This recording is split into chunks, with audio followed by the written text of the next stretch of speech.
언니들과 함께 책 그리고 영화를 이야기하는 언니들의 북신의 살롱 조감독입니다. 안녕하세요, 셜록입니다. 큰일 났어요. 그러니까요, 어떡하죠? 어떻게 해야 돼? 아니, 우리 이제 좀 숨 좀 돌리나 했더니. 그러니까요, 이제 언니들 얼굴 좀 자유롭게 보나 했더니 또 이런 일이 생겼네요. 그러니까 코로나 확진자가 지금 1000명대를 넘어서는. 네, 그리고 다음 주부터 저희 녹음하고 있는 이 다음 주부터 또 4단계로 돌입한다고. 그렇죠. 그래서 6시 이후에는 2명 이상. 그렇죠. 데이트만 하라는 거죠. 그러니까 연애만 가능한 거야. 이제 친목 모임은 불가능한 거야. 아, 이런 또 어려움을 뚫고 오늘 저희 녹음 진행하지 않습니까? 그렇죠. 네, 언니들의 인생책, 인생영화 13번째 손님 세령님을 소개합니다. 안녕하세요. 안녕하세요. 네, 저희 뭐 늘 하는 게 있거든요. 네. 자기소개 간단하게. 저는 이름은 세령이고요. 피아노 레슨너 일을 하고 있습니다. 네. 피아노 레슨너 일뿐만 아니라 도슨트 일도 하고 계시지 않으세요? 네. 미술관에서 관람객들에게 전시를 해설하는 도슨트로 일을 한 지는 좀 오래됐습니다. 저는 사실 정보를 하나도 듣지 못하고 추천하신 작품들만 보고 오늘 감독님한테 질문 드렸어요. 이분 예술하시는 분이시죠? 딱 맞췄어. 그래요? 느낌이 네. 있죠. 맞아요. 다르지 않아요? 그런가요? 그리고 너무 행복한 게 어떻게 제 취향을 아시고 빵을 사오셨어요. 동네 빵집에서 네, 제가 빵순이라서 맛있는 빵을 준비해 오셨는데 네, 또 즐겁게 녹음을 할 수 있을 것 같습니다. 네, 맛있게 드셔서 저도 네. 기분이 너무 좋아요. 다 맛있더라고요. 진짜 준비해 오신 빵이. 네. 간식으로 당 충전 제대로 하고 시작을 하는데 네. 저도 이번에 세령님이 추천해 주신 책과 네. 영화를 너무 재밌게 맞아요. 읽고 봤거든요. 네. 저도 좋아하신다고 해서 다행이라고 생각을 했고요. 네. 사실은 이제 오엔이 단편선하고 또 하나 생각을 했던 작품이 뭐였냐면 시오노 나나미의 사랑의 풍경이었어요. 근데 굉장히 제가 좋아하는 작품인데 절판이 됐어요. 그래서 아쉽게도 절판된 작품이라 제가 그렇지만 오엔이 작품이 마음속에선 첫 번째였거든요. 그래서 제가 말씀을 드렸는데 영경님도 셜록님도 좋아해 주셔서 너무 다행인 것 같아요. 네. 저는 단편선이라고 그래서 단편은 얘기를 끌고 가는 게 좀 쉽지 않을 텐데라고 사실 책을 폈는데 저는 확실히 보면서 느낀 게 나는 역시 문학이 좋다. 문학이 주는 그 약간 뭔가 가슴 맞아. 먹먹한 뭔가가 있잖아요. 뭐 따뜻함이 울림이 있어. 있고 네. 너무 재밌게 봤고 몰입도 사실 잘 저는 되고. 약간 또 걱정했던 게 이게 아무래도 일화를 다루는 거다 보니까 우리 어떤 얘기를 나누지? 너무 궁금해지더라고요, 이제. 자, 그렇다면 오늘은 인생 책 이야기 먼저 하잖아요. 오헨리 단편선. 오헨리 단편선을 특별하게 인생책으로 꼽으신 이유가? 제가 처음 읽었던 건 고등학교 때였거든요. 네. 그런데 보통 크리스마스 캐롤하고 마지막 입술을 이제 오엔리의 그 대표작으로 많이 꼽잖아요. 맞아요. 그런데 고백을 하자면 제가 참 그 두 작품은 싫었어요. 근데 제가 이제 이번에 다시 읽으면서 좀 다르게 생각했기 때문에 그건 이따가 말씀드리기로 하고 단편만이 주는 독특한 미학이 있는 것 같아요. 맞아. 네, 알퐁스 도데나 모파상이나 무라카미 하루키도 단편이 참 좋아요. 맞아요. 저는 장편보다 오히려 단편들을 더 좋아하는데 네. 맨스필드라는 그런 작가의 그 단편들도 좋아하고 그런데 오엔리 같은 단편의 거정은 없다고 생각을 해요. 네, 짧은 그런 단편이지만 긴 울림이 있고 맞아요. 그리고 따뜻하고 이건 맞아요. 네, 따뜻하게 인간적이고 만들어줘. 아늑한 느낌이 들어요. 슬픈 내용일지라도 네. 그 아름다운 그런 느낌이 맞아요. 있어서 제가 너무 좋아해서 제가 선정을 해보게 됐습니다. 맞아요. 근데 이렇게 또 소소한 이렇게 사람들의 일상을 그린 작가치고는 또 개인사는 되게 파란만장했더라고요. 그렇더라고요. 오헨리 작가 이것도 필명이잖아요. 그쵸. 오헨리가 본명은 아니고 보니까 어릴 때도 굉장히 좀 어렵게 생활을 하면서 나중에는 그 공금 횡령으로 감옥까지 네. 다녀오고 그것도 자수해서 갔다 오잖아요.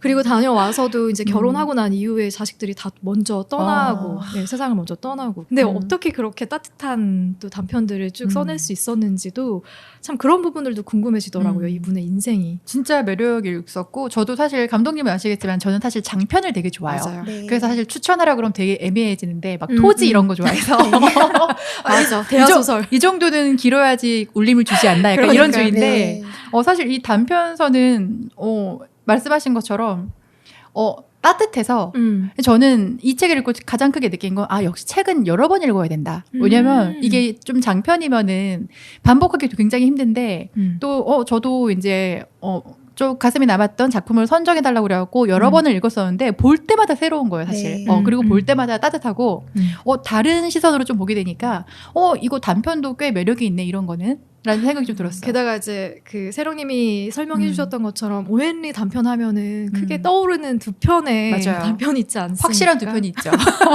마지막 입새와 크리스마스 선물. 맞아요. 네, 이거는 마지막 입새는 확실히 저는 중고등학교 교과서에서 네. 봤던 기억이 나고 네. 크리스마스 선물은 어디서 봤는지는 모르겠는데 그것도 명확하게 기억이 나거든요. 모두가 다 아는 이야기. 그쵸. 정말 너무 신기한 게 교과서에서 다룰 만한 그런 내용은 아니에요. 또 보니까. 그런가? 그러니까 마지막 앱새는 어떤 감동이 있어서 그럴 수 있지만 크리스마스 선물은 그냥 그런 거 있잖아요. 성탄 특집극으로 다룰 만한 그런 내용이잖아요. 근데 크리스마스 선물은 이런 느낌이지. 교회에 가면 꼭 항상 서두에 꺼내는 감동적인 스토리. 그래서 우리가 뭔가 서로를 위해서 희생해야 된다. 뭐 이런 이야기 하면서 꺼내는 이야기. 근데 이 책을 고등학교 때 읽고 다시 보신 적 있으셨나요?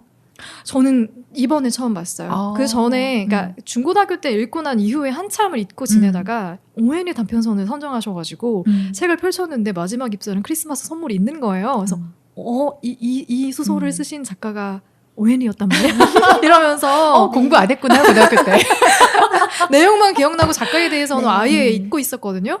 너무 놀랬고 확실히 예전에 읽었을 때랑 지금 읽었을 때랑 느낌이 많이 달라가지고 감상이 달라서 좀 신기했는데 그래서 저는 세령님 생각이 되게 궁금한 거예요. 어떻게 좀 달라졌는지. 저도 교과서에서 읽었었고 그때도 별로 좋지는 않았어요. 우울한 얘기고 맞아요. 너무 안타깝고 그리고 크리스마스 캐롤도 어디선가 읽었는데 너무 가난하고 불쌍해서 그치. 보면서 마음이 불편하고 별로 감동적이지도 않았었어요. 그런데 성격과 사람의 성품 또는 인품이라고 표현할 수 있는데 이게 좀 다르지 않나라는 그쵸. 생각을 해요. 그러니까 예전에 제가 오만과 편견을 읽으면서 거기에 그 남자 주인공 다시가 성격은 안 좋은데 참 인품이 좋구나라는 생각을 했었거든요. 그러니까 그냥 볼 때는 까칠하고 좀 까다로운 사람인데 나중에 그 여자 주인공을 도와주는 그 여자 주인공의 가족을 도와주잖아요. 맞아요. 그 모습을 보면 깊이 있고 자기가 잘한 것을 도움을 준 것을 떠들지도 않는 그런 깊이 있는 성품을 지녔다고 생각을 했어요. 근데 여기서도 보면은 그 마지막 입새에서 그 저는 대신 죽었다는 생각이 좀 들어요. 네, 저도 그런 대수대명. 네. 맞아요. 근데 그분, 그 화가가 까다로운 노인처럼 맞아요. 묘사가 되는데도 네. 성품이 좋다라는 표현으로도 부족할 만한 그런 고결한 성품을 지녔잖아요. 맞아요. 그래서 이제 그런 게 마음에 다가왔고, 근데 또 하나 걱정은 그 살아남은 사람이 괴로워서 어떻게 견딜 수 있을까? 그치. 하지만 그 돌아가신 분을 생각하면서 그 목까지 열심히 살겠지라는 그런 확신이 들었었고요. 감상이 좀 달라졌다는 네. 말씀이신 특히 거죠. 크리스마스 캐롤은 이제 눈물이 나면서 그 맨 끝에 이제 묘사하기를 정말 그 둘은 현명하였다라는 그런 묘사가 되잖아요.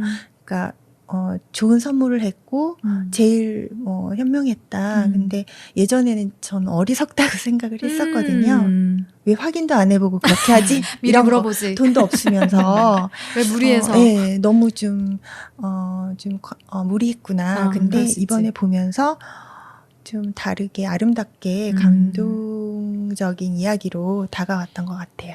어떠십니까? 셜록님도 비슷한 감상이에요? 저는 사실 마지막 장면만 기억이 나서 저는 사실 마지막 입새를 우리 그 옛날에 술 마시다 패러디를 많이 했어요. 아, 정말? 야, 저 바깥에 저 나무 좀 떨어지면 우리 2차 가는 거야. 약간 이런 걸로 많이 하고, 아, 그래요. 저는 오헨리 작품이라는 건 알고 사실 봤던 기억은 다 나는데, 저희 이번에 단편 받았을 때도, 이미 한 번 봤던 거니까, 제일 마지막까지 사실 두 작품을 안 읽었어요.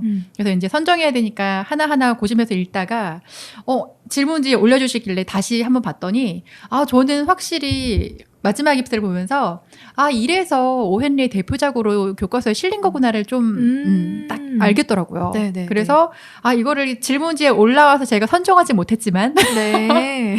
저는 이게 깊은 감동도 있었고, 네. 청소년한테 왜 이거를 추천을 하는지 저는 확실히 알 것 같긴 해요. 뭔가 이제 어떤 삶에 대한 의지, 포기하지 말아라는 메시지가 너무 확실한 것 같고, 감동 그 이상의 뭔가 이게 확실한 것 같아요. 근데 우리가 마지막 입새랑 또 크리스마스 선물을 못 읽은 분들도 계시지 않을까 싶어서 어떤 줄거리인지 간단하게 소개는 하고 넘어가는 게 좋지 않을까 그쵸. 싶거든요.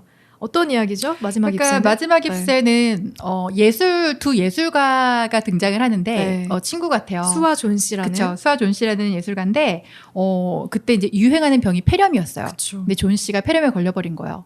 그래서 입원을 하게 되죠. 입원을 해서 이제 수가 병원에 갔더니 의사가 하는 얘기가 제가 살 확률은 10의 하나다. 그렇지. 그죠. 10분의 1의 확률이다. 뭐 이런 좀 안 좋은 비관적인 말을 해요. 그래서 이제 존 씨한테 찾아가서 아무렇지 않게 또 옆에서 간병을 하고 있으니까 존 씨가 창밖을 보면서 떨어져가는 이제 잎들을 보면서 저 잎들 떨어지는 것 좀 봐. 저게 다 떨어지면은 내 목숨도 끝이 날 것 같아. 이런 식으로 얘기를 해요. 비관하는 거지. 뭐냐 너? 셜록 같은 친구네. 장난 아니야. 이런 정신 식으로 얘기를 차려라. 하는 거지. 야, 의사한테 물어봤더니 야, 너 90% 확률로 살 수 있대. 꼴값 떨지 마. 이런 식으로 얘기를 하죠. 그래서 거기서 이제 1층에 사는 이 노인 화가 배어만 씨가 있는데 배어만한테 가고서 자기가 그림을 그릴 테니까 모델을 해달라고 하죠. 이게 존 씨가 사실은 이런 상태인데 말도 안 되는 저 나뭇잎이 떨어지면 자기 죽을 거다 이런 얘기하고 있다. 그러니까. 그때 배어만이 화를 확 내죠. 걔 왜 그래? 그게 뭐라고? 그쵸, 그게 뭐라고 하고 이제 또 그 청을 들어줘요. 들어주고서 이제 좀 시간이 흐르는데 존 씨가 그 다음 날 그날 밤에 굉장히 비바람이 몰아쳐요. 폭풍우가 그냥. 그쵸, 폭풍우가 몰아쳐죠. 그래서 난 내일 가겠구나 하고 눈을 감는데 그 다음날 아침에 눈을 딱 떼서 창문을 열었더니 그 비바람, 모진 비바람을 겪고서 마지막 이파리 하나가 달랑달랑 달려있는 거예요. 그래서 그걸 보고 존 씨가 내가 어리석었어. 그렇지. 야, 밥 좀 가져와. 힘을 내기 시작하는 거죠. 나도 열심히 살아야겠다. 네. 그렇게 됐는데 의사를 만나서 의사가 하는 얘기가 존 씨도 이제 그렇게 멋지게 살아가면 된다. 자, 그런데 또 저는 다른 폐렴 환자가 어저께 사망을 해서 가봐야 된다. 근데 알고 보니 그게 배어만이었던 거죠. 근데 사실은 알고 봤던 대반전은 그 마지막 입새는 너무 이상하지 않니? 왜 나뭇잎에 바람이 부는데 흔들리지 않았을까? 사실은 그 배어만 씨가 그렸던 마지막 선물이었던 거예요. 그래서 그 마지막 잎새를 그려주고 자기는 이제 대수대명한 거죠. 하늘을 떠난 거죠. 그렇죠. 그래서 이 노인 화가는 한 번도 생전에는 어떤 자기의 어떤 값을 한 번도 재능을 발휘하지 못한 사람이었는데 마지막에 정말 누군가의 한 목숨을 살려서 굉장히 저는 위대한 화가로 세상을 떠났다라고 생각을 합니다. 그러니까요. 어린 시절에는 그런 것까지 생각을 못했는데 그쵸. 누군가를 위한 희생? 사실 크리스마스 선물도 마찬가지잖아요. 어떻게 보면 자기가 가지고 있는 가장 소중한 것을 팔고 그리고 나서 선물을 사랑하는 사람을 위해서 산다? 이런 컨셉 사실 그때는 잘 이해를 못했던 것 같아요. 그렇죠. 저는 보면 생각했던 게 머리카락이 다시 자라서 괜찮지만 저 시기 어떡하지? 맞아요. 저도 그런 생각했어요. 크리스마스 선물도 좀 비슷하잖아요. 자신의 희생으로 인해서 상대에게 기쁨을 주기 위한 선택을 한다라는 것. 두 가지가 그러니까 두 단편 자체가 같은 맥락으로 전개가 됐던 것 같아요. 맞아요. 그래서 우리가 가장 많이 기억을 하고 또 회자되고 있는 소설이 아닐까? 오헨리를 대표하는 그런 생각도 들고. 정말 모든 작품에 감동과 반전이 있어서 네. 좀 보는 맛이 있었던 것 같아요. 다 반전 있죠. 다 반전이 있어요. 없는 소설이 없어. 그러니까 몇 편만 보면 반전이 나오겠구나라는 그 구조를 알잖아요. 네. 아는데도 한 번도 식상하지 않고 맞아. 다 새롭고 맞아. 다 좋아요. 재밌어요. 네. 그러니까 근데 정말 재밌다는 표현이 맞아. 저는 고등학교 때 마지막 입술 안 봤으면은 이 작품 속에서 가장 큰 반전은 사실은 이 마지막 깁스가 아니었을까. 아니 저게 그림인 걸 몰랐단 얘기야. 저도 그 생각 사실은 했어요. 야 네가 제일 이상하다 막. 아파가지고 잘 안 보인 거죠. 아파서 잘 안 네. 보인 거야? 항생제 중독. 근데 정말 감동적인 이야기는 맞다. 맞아. 네. 저도 이 오웬리 단편선, 이게 미음사에서 출간한 소설은 총 28편의 단편이 수록이 돼 있는데 가장 감동적인 단편을 꼽으라면 저는 마지막 잎새. 그걸 맞아. 꼽을 것 같고 가장 재미있는 단편을 꼽으라면 황금의 신과 사랑의 신? 그렇죠. 그게 아빠가 가장 한몫했었던. 그거 굉장히 재밌게 읽었었던 것 같고요. 그래서 우리가 뭐 28편의 단편을 다 얘기할 수는 없으니까 언니들이 각각 뽑은 최고의 단편 하나씩을 소개하면서 거기에 대한 이야기를 나누면 좋을 것 같거든요. 저는 메디슨 스퀘어의 아라비안 나이트를 최고의 작품으로 꼽았고요. 네. 주인공이라고 할 수 있는 인물은 2명이 등장을 하는데요. 차머스라고 하는 뉴욕에 살고 있는 상당히 재력가인 그쵸. 어떤 부호죠, 부호. 부호가 등장을 하고 그 부호가 어느 날 누군가로부터 편지를 받게 돼요. 근데 그 편지의 내용이나 그런 것을 오웬이는 우리한테 자세하게 설명해주는 그런 친절함을 베풀지 않고 우리가 그냥 상상을 하게끔 그렇죠. 그러나 충분히 알 수 있게끔 그렇게 이제 이야기를 이끌어 나가는데 차머스의 부인이 있는데 지금 유럽에서 여행 중이에요. 그런데 어떤 여자가 이 부인을 모함하는 편지와 함께 사진을 보낸 거예요. 이제 그 부인의 사진을. 이 여자는 이러이러한 사람이다. 근데 그 내용은 역시나 우리한테는 얘기를 해주지 않지만 악담을 네. 퍼부은 상당히 안 좋은 내용이라는 걸 네. 우리가 짐작을 할 수가 있고 차머스가 굉장히 놀랍고 혼란스러워해서 안절부절을 못하죠. 그치. 우울한 그런 불안한 마음에 창밖을 바라보는데 창밖이 메디슨 스퀘어였어요. 근데 거기에 좋은 데 살죠. 네. 좋은 아파트에 역시나 돈이 많았던지 그런데 이제 바라보니까 노숙자들이 줄을 서 있고 무료로 뭐 배급을 식사를 제공받고 잠자리를 제공받기 위해서 줄을 서 있는 것을 보고 집사를 불러요. 그래서 저 중에 아무나 한 사람 데려와라. 너무 지저분하지 않은 사람으로 골라서 데려와서 같이 식사를 하겠다라고 해서 집사가 이제 처음에 굉장히 당황을 했는데 이제 주인의 명령이니까 가서 한 명을 골라오죠. 골라왔는데 그게 플러머라고 하는 그 이제 남자죠. 네, 네. 남자고 이제 노숙자예요. 그렇죠. 네. 근데 이제 이 플러머가 그 식사를 하면서 너무 고마운 거예요. 오늘 이러한 훌륭한 식사에는 거짓말은 할 수 없다. 내가 진짜 나의 인생의 이야기를 그대로 해주겠다라고 해서 식사를 하고 나서 이제 시가를 피우면서 자기의 이야기를 하는데 놀라운 내용이었죠. 그러니까 플러머라는 화가는 사람의 초상화를 그리면 그 사람의 내면에 가장 중요한 성격의 포인트를 집어서 성품의 포인트를 집어서 표현을 하는 거예요. 이게 너무 신선했어. 이 네, 설정이. 진짜 너무 신선하고 네. 상상도 못한 맞아요. 그런 설정이었는데 네. 근데 그러한 그 추상화의 모습이 친한 주변인들조차도 몰랐던 숨겨진 모습을 그려내는 그렇지. 거예요.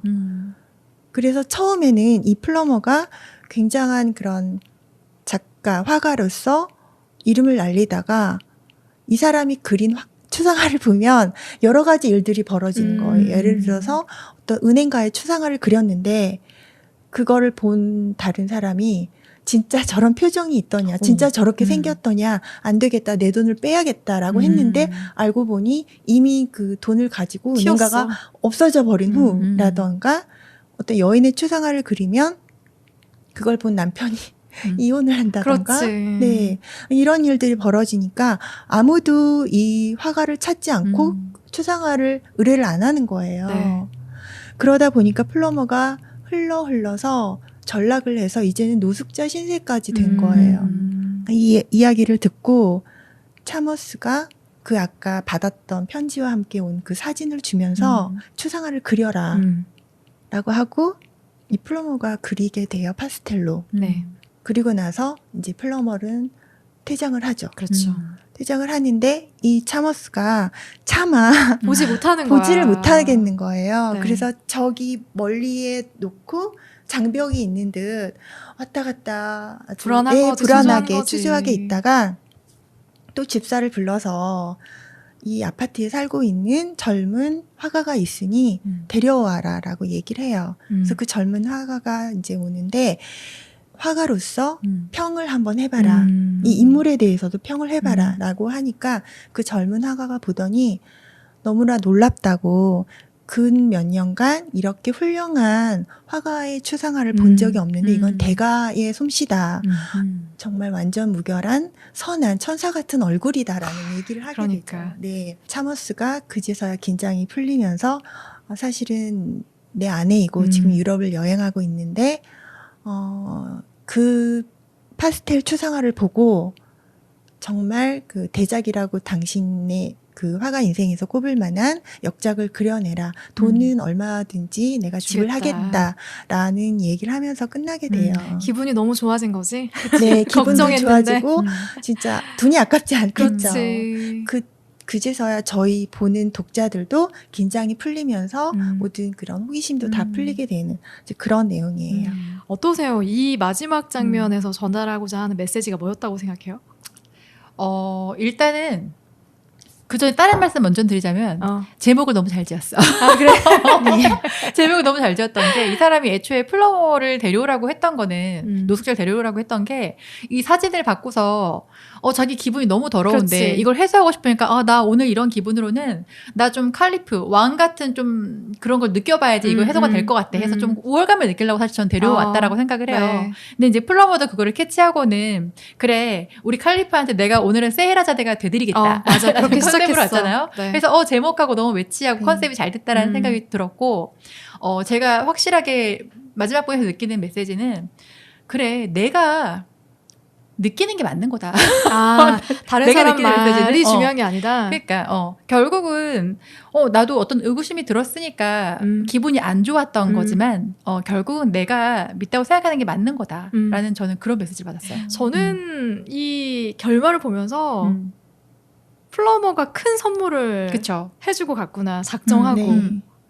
과연 그 사이에 있었던 일들이 사실일까? 저는 사실이 아니었을 수도 있다고 생각해요. 자기가 누군가의 한 면을 꼭 집어가지고 그림을 그려줬다? 저는 그게 지어낸 얘기일 수도 있겠다 생각하거든요. 그치, 자기를 어떤 캐릭터 부각시키려고. 부각시키려고? 자기의 저는 화가로서의. 아예 처음부터 선물을 하겠다라고 작정하고 그런 이야기를 꾸며냈을 수도 있겠다고 생각해요. 그렇게. 네, 이 사람을 위해서. 내가 이렇게 이야기를 전개해 나가면 분명히 이 사람도 자기의 가장 소중한 사람에 대한 그림을 그리고 싶어 하겠지? 그 정도의 사람이면은 길거리에 있을 사람이 아닌데. 맞아요. 그림을 잘 그리는 사람은 맞는데 노숙자가 된 이유는 모르겠지만 일부러 저는 차머스한테 큰 기쁨을 주기 위해서 자기가 어쨌든 초대받아서 음식을 얻어 먹었으니까. 저는 그냥 순수하게 있는 그대로 받아들였고 그렇게 그 젊은 화가도 그랬잖아요. 뛰어난 정말 대가이다. 근데 그러한 자기도 왜 그런 그 사람들의 내면을 표현해내는지 이유를 모르겠다라고 하잖아요. 근데 그런 뛰어난 작가, 화가이면 노숙자까지는 전락하지 않았을까라고 않았겠지라는 생각이 그치. 드는데 영경님이 뭔가 그 트릭을 썼다라고 하셔서 네네. 무슨 생각이 들었냐면 네. 순간 그런 능력이 있어서 전락한 건 맞는데 사진을 그려달라고 하잖아요. 네. 그러면 상관도 없고 관심도 없는 여자의 추상화를 그려달라고는 안 했을 테니까 일부러 그러니까 노숙자로 전락한 이유는 그렇게 사람들의 단면을 아주 본질적인 면을 끄집어내서 그림을 그리는 것 때문에 공포심 때문에 더 이상 부르지 않게 돼서 망한 건 맞는데 마지막에는 아예 작정하고 천사의 얼굴을 그려줬다. 그거는 그냥 억지로 생각이 딱 든 거예요. 근데 그럴 가능성은 저는 1% 미만이라고 생각해요. 저는 그냥 작가가 말해주는 것만 믿겠습니다. 그래? 네, 저도. 저는 아라비안 나이트라고 해서 어쨌거나 기분 좋게 어떤 마지막을 만들어주고 장식해주고 떠나는 걸 이 사람에게 선물해주고 간다는 생각으로 이야기니까. 픽션일 이야기니까. 것이다. 그래서 아마 그 사진 속에 등장하는 인물의 좀 어떤 본질적인 면이 보였다고 하더라도 천사로 그려주고 가야겠다라고 저는 마음 먹었을 수도 있다고 생각했거든요. 그래서 너무 아름답다라고 생각했던 것 같아, 그 마음이. 그 마음을 알아. 왜냐면 내가 선물을 받았으니까 이 사람에게도 선물을 주고 떠나겠다라는 생각을 전 어느 순간 했을 거라고 생각했어요. 이렇게 해주면 돈 좀 더 주겠지? 왜냐면 이게 아주 사소한 거지만 이 사람에게는 일생이 큰 행복이 될 수 있거든. 그래서 저는 플러머가 그런 선물을 주고 떠났다고 생각했거든요. 근데 저는 사실은 애초에 그런 조절이 되는 사람이면은 예전에 그렇게 그려서 망하진 않았을 거라는 생각이 들어요. 저도 동감. 아, 그래? 애초에 그렇게 맞출 수 있으면 그래? 진짜 이쁘게 그려주고 근데 잘생기게 이제 그려주고. 노숙자가 되기 전까지는 몰랐던 거지. 노숙자의 삶을 세상에 쓴맛을 전전하면서 봐버려서. 풍파를 이제 겪게 되고 하지만 다시 올라갈 순 없고 근데 오늘 이렇게 기분 좋게 저녁을 얻어 먹었고 따뜻한 보살핌 받았고 내가 이 사람에게 선물해주고 간다. 이런 생각을 했을 역시 수도 있다. 감독님이시라. 그래서 되게 좋았어요. 전 또 하나의 느낀 점은 가끔은 사실 이렇게 미친 짓을 해야지 깨달음도 온다. 누가 어디 자기 저도요. 기분 좋겠다고 네. 노숙자 끌어들여서 맛있는 식사 한 끼 하고서 근데 이제 정말 이 사람이 엄청난 정말 이 칼리프 아라비안 나이트의 칼리프만큼 이야기를 듣고 싶은 사람이 아니라면 이걸 사실 하긴 쉽지 네. 않은 상황인데 이런 깨달음을 주려고 또 우리한테 이런 설정을 제가 어떤 버릇이 있냐면 아주 가끔인데 살다가 정말 고민이 되는데 안 풀리는 그런 질문을 스스로 할 때가 있잖아요. 그러면 엉뚱한 사람한테 물어봐요. 그 대상이 꼭 믿을 만한, 신뢰할 만한 인물이거나 뭔가 나랑 생각이 같겠지 이런 인물이 아닌데도 친하지 않아도 물어서 답이 오면 그걸 참고하는 그런 약간 그런 기질이 있는데 제가 이걸 읽으면서 혹시 고등학교 때 이걸 읽고 나서 내 무의식에 있어서 그런 게 생겼나? 이런 생각도 해봤어요. 네. 그리고 확실히 그런 생각도 드는 것 같아. 내가 보는 시각을 먼저 생각하는 게 아니고 남의 이야기를 쟤 어때? 쟤 어떤 것 같아?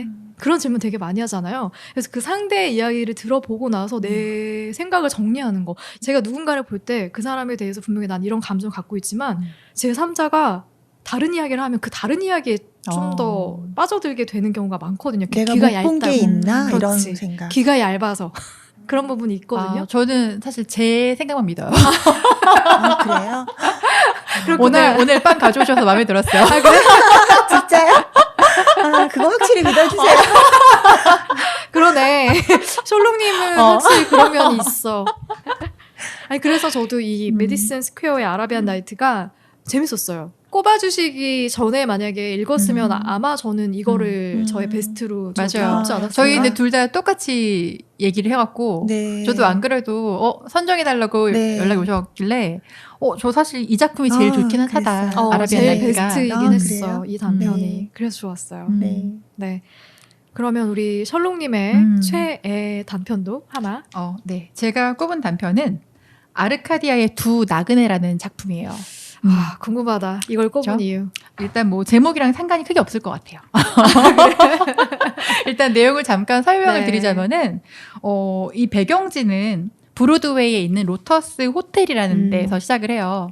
근데 이제 호텔 설명을 잠깐 드리면 여기는 완전 시끌벅적한 대도심의 다른 호텔하고는 다르게 완전히 한적하고 설명에 따르면은 이렇게 호텔 안에서 대자연의 어떤 그런 안락함과 뭔가 광활함을 느낄 수 있는 그런 장소로 좀 묘사가 돼 있어요. 그리고 손님들도 거의 이런 북적함을 싫어하는 상류층, 뭐 고위 관계자들, 귀부인들 이런 사람들만 있고 지위도 있는. 그렇죠. 그런 사람들만 찾아오는데 어느 날 이 호텔에 마담 보몽이라는 네. 상류층 귀부인이 체크인을 해요.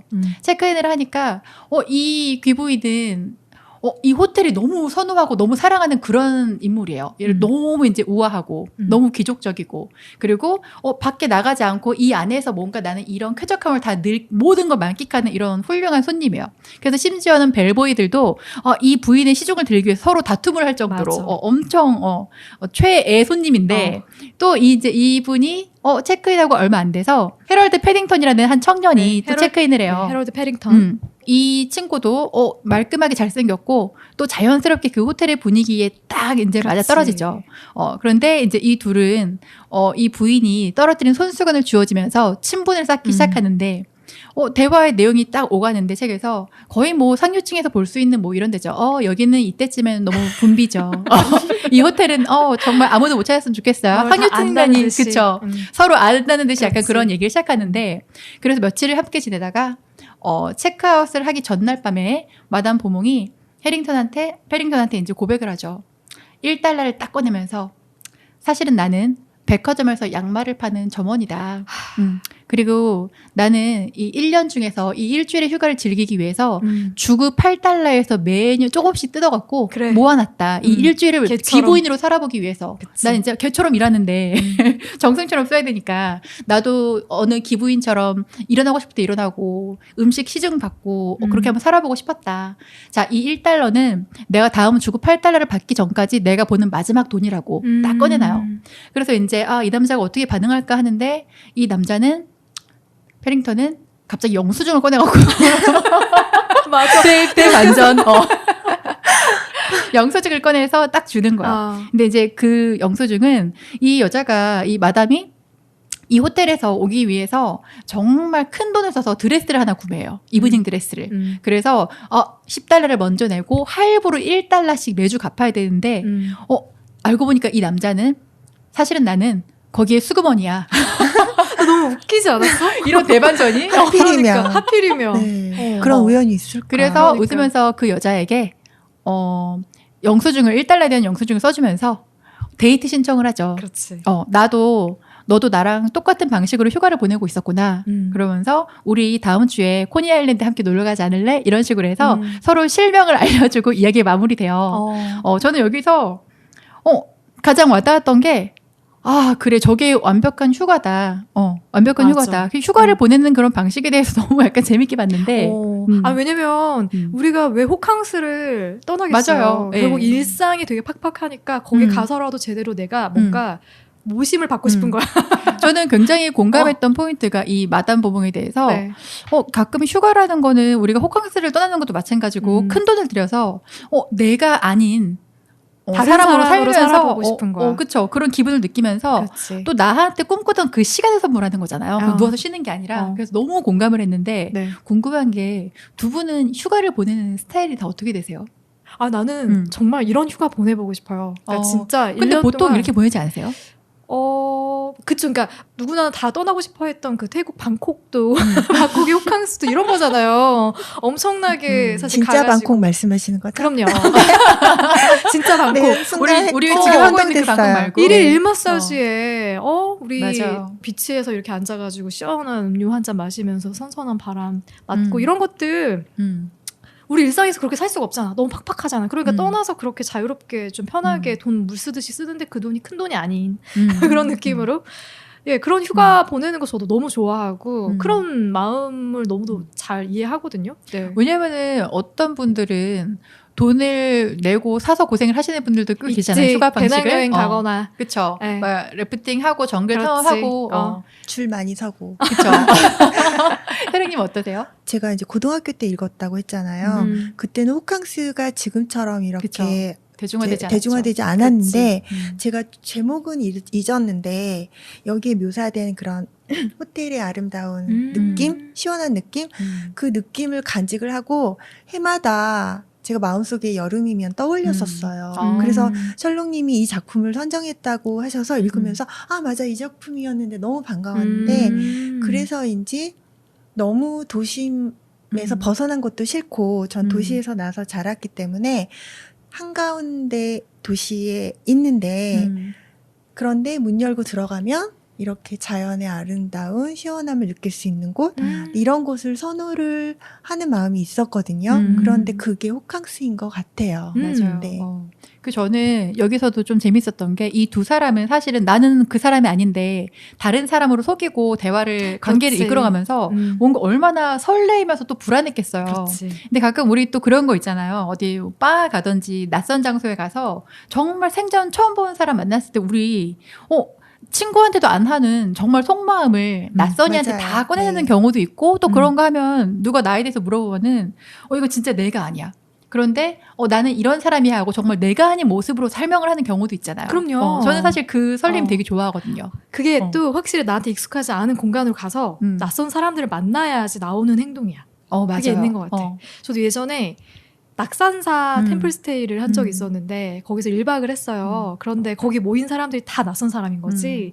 그래서 저는 친구한테도 하지 않았던 제 속에 있는 고민을 거기서 처음 만난 동생한테 꺼낸 거예요. 또 절이니까. 맞아요. 네. 왜냐면 각자 또 분명히 고민이 있어서 온 거거든. 네, 맞아요. 그러니까 나도 내 얘기를 하고 그 친구도 나한테 자기 얘기를 하는 거지. 그래서 그런 고민을 서로 나누다가 마지막에 헤어지는 것도 우리는 다시 만날 일이 없잖아. 근데 쪽지 하나 진짜.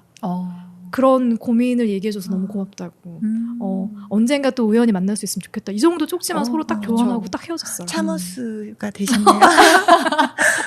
그런 느낌인 거지. 맞아요. 저도 네. 유럽에 민박집 이런 데 갔을 때 한국 친구들이 쫙 모이잖아요. 그럼 밤에 술 마시면서 얘기 나오는데 사실은 여행지에서 한 번 보고 안 볼 친구들이기 그렇지. 때문에 각자 다 얘기를 시작하는데 사실 저는 좀 질문을 되게 좋아하는 스타일이어서 계속 질문을 하는데 뭔가 그런 거 있잖아. 나도 내 얘기를 꺼내고 싶을 때가 있는가 하면 뭔가 날 숨기고 싶을 때가 있는데 그날이 그런 날이었던 거야. 숨기고 싶은 그래서 날이었어? 계속 이제 질문만 하고 하다 보니까 근데 너는 뭐 하는 사람이세요? 이런 분위기가 된 거죠. 그래서 내가 좀 신비감을 조성하다 보니까 나름 신비한 사람으로 끝나는데 그 느낌이 원래 신비한 사람이 아니기 때문에 되게 좋더라고. 낯선 느낌인 거지. 그런 새로운 충동이 또 있다고.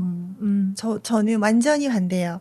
저를 다 설명을 해줘야 될 것 같은 의무감에 시달리면서 그냥 다 얘기를 해줘요. 물어보는 대로. 근데 누군 얘기 듣고 나니까 나도 좀 배워야겠는데요. 왜냐면 이거를 이 얘기를 누군가가 뭐 퍼뜨릴 일도 없고 나를 모르는 사람이니까 그냥 오늘 듣고 오늘 잊어버릴 얘기니까 더 많은 이야기들이 나오게 되더라고요. 궁금한 게 실명은 쓰세요? 실명을 쓰지 않습니다. 진짜요? 그러니까 이름을 물어보지 않죠. 서로 아예 이름 묻지 않아요. 그런 느낌인 거고. 네, 제가 선정한 단편도 소개를 해드리자면 저는 이 민음사에서는 완벽한 개심이라는 제목으로 단편이 맞아요. 수록이 됐는데 다른 책을 찾아보니까 되찾은 양심, 되찾은 완벽한 양심. 회개 이런 제목으로도 달려서 나오더라고요. 저는 이 단편이 재밌었던 이유가 그러니까 좀 비슷한 것 같아. 다 비슷한 맥락인데 내가 가진 가장 소중한 것을 잃어버릴 수 있다라는 전제하에 어떤 행동을 하는 것, 그 이타적인 마음, 그게 너무 좋아요. 성선설. 성선설 믿고 싶다 진짜. 그렇죠. 이건 줄거리가 어떻게 되죠? 이 단편 같은 경우에는 짐이라는 금고털이범이 있어요. 근데 이 금고털이범이 금고를 털다가 경찰에 걸려가지고 형을 사는 거죠. 형을 살고 나오자마자 또 희대의 금고털이 사건들이 일어나는 거야. 그래서 벤 프라이슨이라는 형사.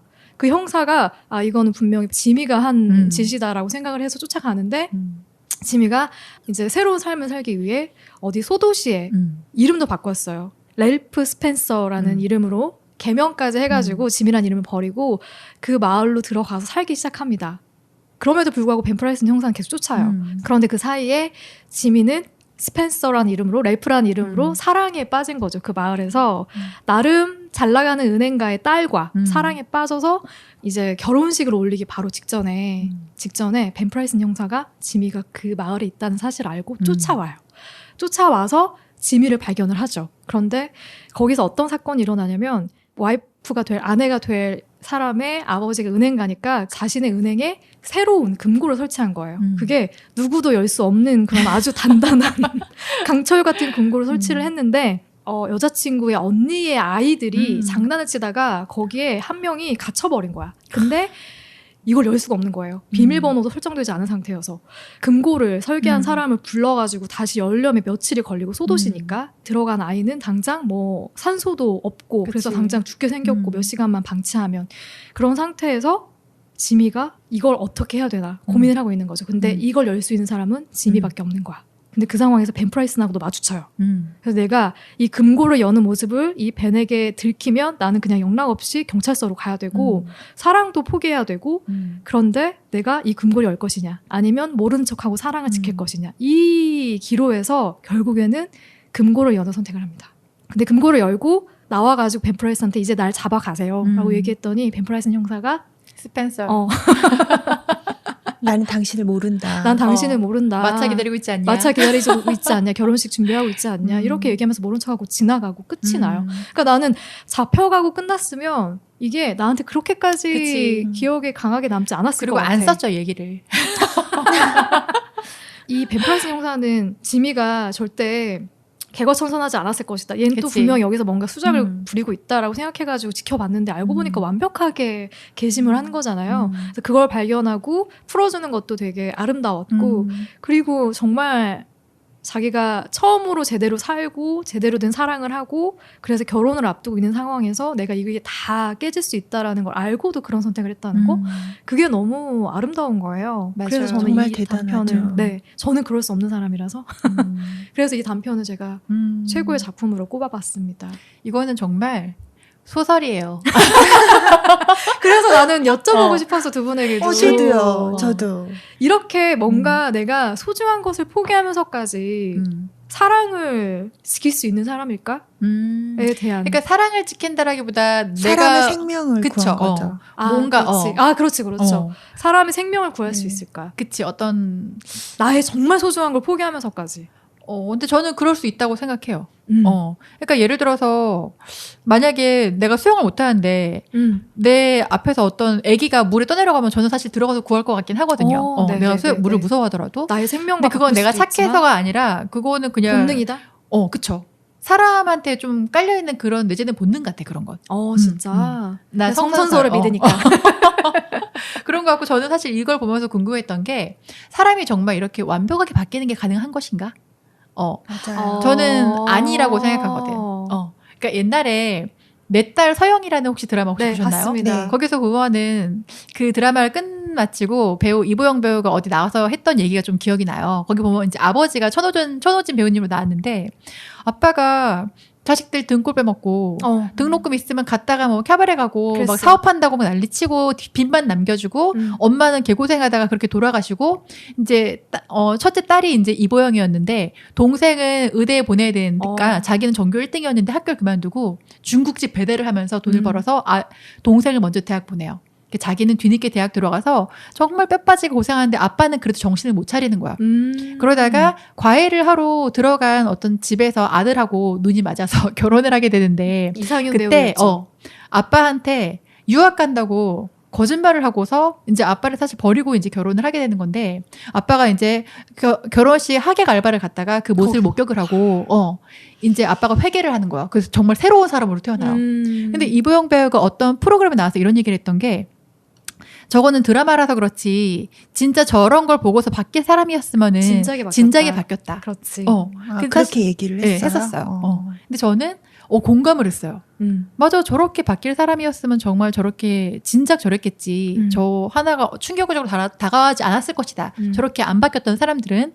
그리고 저도 약간 우리 옛날에 막 3대 조폭들 막 이제 회개하고 막 목사님 되고 그러신 분들 되게 많지만 결국은 이게 또 성격도 관성의 법칙이라는 게 있나 봐요. 다 돌아가서 결국 본질은 못 숨기는 게 아닌가. 그렇게 따지면 지미가 이렇게 개과천선할 수 있는. 그래서 제가 아까 이건 소설이다라고 말씀드린 거예요. 저라면 이 상황에서 그게 사람의 생명이라면 똑같이 했을 것 같아요. 어쩔 수 없이 그건 선택의 여지가 없이 했는데 저는 그렇고 여러분들도 그랬을 거라 생각하지만 지미는 금고털이 범으로 감옥까지 갔었고 그랬죠. 제일 경악을 금치 못하는 건 나오자마자 하잖아요. 또 했죠. 그건 나오기 전부터 계획을 했던 사람이거든요. 그렇지. 그런데 그래서 제가 의문이 드는 거예요. 이렇게 바뀔 수가 있나. 근데 그 순간에 바뀐 게 아니라 이미 지미는 에너벨이라는 그 여자 때문에 사랑을 하면서 바뀌었던 것 같아요. 그리고 그 가족들의 따뜻한 환대를 받으면서 나도 다시 살고 싶다. 다른 인생을 살아야겠다라고 이미 바뀌었다고는 생각을 하지만 그 순간에 그 형사는 둘째고 장인이 은행 가잖아요. 그랬죠. 그러면 자기가 그 금고털이범으로서의 그 도구를 다 가지고 있었잖아요. 맞아요. 마치. 그걸 여는 걸 보면 다 알죠. 그렇죠. 다 아는 게 얼마나 죽기보다 싫었을 그래서요. 텐데 그걸 열고 돌아서서 그냥 나가버리잖아요. 네. 뭐 무슨 변명도 안 하고 기색을 사람들을 보면서 살피지도 않고 모든 걸 포기하고 나갔는데 그 나가는 모습이 어쩔 수 없이 사람은 뭐 구했지만 뭐 난 이제 어떻게 이런 게 아니라 너무나 진짜 완벽하다는 표현이 아까울 정도의 그런 모습인데 이게 과연 가능한가. 근데 가능한가 아니다라고 나눠서 얘기를 할 수 없을 것 같고 케이스 바이 케이스인 것 맞아. 같아요. 아무리 감옥에 있던 사람이라도. 그러면 제가 두 분께 여쭤보고 싶었던 게 대략 그러니까 일반인 말고 좀 과거가 좀 안 좋은 사람 기준으로 한다면 그 프로티지로 하면 몇 대 몇 정도로 된다고 생각을 바뀔 수 하시나. 있는 거에 네, 대해서 그런 사람과 아닌 사람의 비율 이런 생각을 하면서 그러면서 좀 착잡했어요. 그런데 오웬리가 답을 우리한테 준 것이 아닌가? 왜냐하면 오웬리가 은행에서 직원으로 일하다가 횡령을 해서 감옥을 갔었던 맞아요. 사람이고 감옥에 있으면서 작품을 쓰기 시작해서 네. 본격적인 작가의 길로 들어선 사람이잖아요. 네.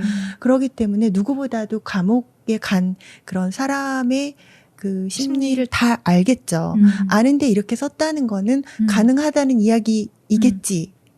그러면서 금방 또 나쁜 생각이 드는 거예요. 그게 가능하지 않다는 거를 알기 때문에 그래도 가능하면 좋겠어. 나는 아니지만 누군가는 이런 심정으로 썼나? 이런 그쵸. 게 계속 생각이 왔다 갔다 하는 거예요. 저도 생각했던 게 오헨리 같은 경우에는 모범수로 3년 정도만 살다가 나와서 이제 글로 또 이제 잘 풀렸죠. 그런데 사람은 저는 뭐냐면 자기 최고의 인생의 영광의 순간을 자꾸 되새기게 되는 것 같아요. 근데 오헨리는 사실은 그 횡령한 순간이 최고의 순간은 아니었기 때문에 그렇게 모범수로 있으면서 새로운 삶을 꿈꿀 수 있으니까 바뀔 수 있었겠지만 이제 이 지미 같은 경우에는 글쎄 나는 이게 은행가의 딸이 아니라 평범한 점원이랑 결혼을 했으면 언제든지 돌아갈 수 있는 사람이기 때문에 자기의 최고의 영광의 순간은 열세 따는 그 순간이었을 거 아니에요. 그런데 지금 이제 이 상황을 조금 오픈 결말이라고 좀 봐도 될 것 같은 게 재력가의 딸과 결혼을 했고 그러면 나의 최고의 영광의 순간 앞으로 있을 수도 있는 거고 자기의 기대치가 있을 거니까 또 사업도 잘 되고 있고 근데 이 사람은 정말 원했던 건 돈이잖아요. 결국은 그걸 따으로써 근데 그걸 지금 이렇기 때문에 얘는 안 돌아갈 수도 있다. 상황만 보자면. 근데 저는 뭐 현실에서는 사실 반반일 것 같고 반반보다는 오히려 좀 더 바뀌지 않는 쪽을 좀 더 높게 두지만 그래도 이게 소설 안으로 다시 들어간다면 다 포기했잖아요. 이 주인공은 지민 다 포기했잖아요. 그렇죠. 이미 그 가족들 앞에서 내가 금고털이범인 거를 다 증명을 하고 나와버렸는데 가족들 없는 데서 해가지고 그 소식을 전해 듣게 하는 것과 다른 그 거지. 앞에서 그 그걸 장인 앞에서 하는 건 완전히 선택했다는 다르죠. 거는 완벽한 개심이라는 제목과 딱 맞아떨어진 네. 행동이었다라고 저는 생각을 했어요. 그래서 그 순간 그 사람의 선택의 순간에서 그 마음이 어땠을까가 자꾸 생각이 드는 거예요. 맞아요. 그 자존심은 얼마나 또 상했을 저는 것이며. 궁금한 게 에너벨의 마음은 어땠을까. 그치. 근데 저는 이걸 보면서 그렇게 눈물이 끝부분에 나는 거예요. 에너벨한테 장미꽃을 달라고 해서 이렇게 조끼에 넣잖아요. 그러니까 행운을 빌어줘라는 의미도 되지만 이제 나는 이 여인과는 끝났어라는 의미도 될 것 같아요. 그래서 그치. 눈물이 너무 나더라고요. 하지만 에너벨은 기다려주지 않았을까? 에너벨은 그쵸. 기다려주는데 장인이 반대했을 것 그랬겠지. 같아요. 가족들은 네. 반대했겠지. 하지만 난 스펜서인데 지미가 아니고. 래프라고. 그래서 저는 여기 28편의 단편을 쭉 읽으면서 느껴지는 게 작가가 정말 인간애가 맞아요. 대단하죠. 인간미. 정말 사람 냄새 나는 소설이다라는 생각이 들었거든요. 그러니까 저는 이 시대가 변했어도 사람 사는 건 사실 뭐 다 똑같고 이게 사랑이라는 건 정말 문화에 상관없이 보편적인 감성이기 때문에 우리가 어떤 얘기를 듣든 사실 후배파는 건 똑같잖아요. 그래. 내 가슴을. 근데 이제 오헨리 작가의 개인사를 보면 어릴 때부터 가족이 없이 또 고모소에 자랐다고 앞에 나와 있고 뭔가 자기가 그렇게 간절히 원했던 사랑이라는 걸 좀 이 책을 통해 좀 실현시킨 게 아닐까? 자기 로망을. 대부분이 좀 사랑이 이루어지고 끝나는 맞아요. 그런 네. 소설이죠. 비극이 한 개도 없기 때문에 맞아. 희망을 주고 희망을 그러니까 자기한테 가장 필요했던 걸 뭔가 책에서 풀어낸 게 아닐까라는 생각이 좀 들었어요. 비슷한 생각을 하십니까? 저는 그 셜록님하고 비슷하면서도 또 다른 생각이 인류가 많이 변했다고는 생각하지 않거든요. 같은 모습을 하고 있고 같은 비슷한 감정으로 살아가기 때문에 살아가는 모습이 어떻게 보면 스타일이나 스케일만 다르지 비슷하다라는 생각을 했는데 이 작품들을 쭉 보면서 아, 옛날하고 지금하고 정서가 다르긴 하구나라는 생각이 들었어요. 그러니까 오웬리가 살았던 이 시대가 저는 그 시대에 태어났다면 참 좋았겠다 그런 시대거든요. 오웬리 작품뿐만 아니라 네. 다른 그런 미술 작품이나 음악 작품을 들을 때도 그런 생각을 많이 하는데 요즘이라면 이런 소설이 나올 수 있을까? 나온다 해도 받아들여질 수 있을까? 이런 생각이 좀 들면서도 그러나 저는 너무 좋았고 또 조 감독님, 셜록님 다 좋아하시잖아요. 네. 그러니까 참 너무 좋아요. 그러니까 약간 기본적으로 우리 본성에는 이런 사람 냄새 나는 네, 있나 봐요. 우리는 이게 필요했던 거야. 그렇죠. 아무리 뭔가 여러 가지 포장이 바뀌고 화려해지고 더 많은 다양한 뭐 맞아요. 이야기들이 만들어진다고 하더라도 본능적으로는 어떤 따뜻한 사람 냄새 나는 그런 이야기에 좀 귀 기울이게 되어 있는 그러니까 드라마도 사실 자극적인 게 굉장히 많이 나와도 어느 날 한번 착한 드라마가 그렇지. 등장을 하면 사실 우리 되게 열광하면 찾아보잖아요. 맞아요. 또. 맞습니다. 네. 다 이런 걸 바라고 있는 것 같아요. 그래서 저는 그런 맥락에서 이 소설에 대한 한 줄 평을 남긴다면 정말 사람 냄새 나는 소설이다. 라는 네, 맞아요. 한 줄 평을 남기고 싶습니다. 저는 당신의 마음에 온기를 불어넣어줄 문학판 러브 액츄얼리.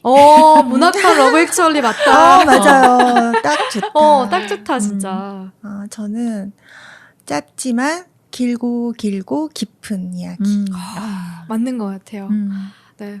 오늘 두 분의 한 줄 평이 아주 제 심금을 울리는 오웬리급이었나요? 너무 좋은데요. 저희 다음 시간에는 어떤 영화가 기다리고 있습니까? 저한테 질문 주신 건가요? 네.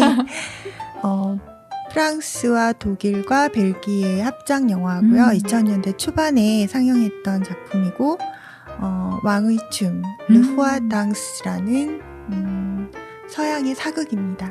네, 아주 기대가 되는 네. 다음 주에도 재미있는 이야기 많이 나눌 수 있을 것 같아서 네. 오늘 세령님의 인생책 이야기는 여기서 마무리하고 저희 다음 주에 인생 영화 왕의 춤으로 다시 인사드리겠습니다. 네. 다음 주에 만나요. 안녕. 네, 안녕.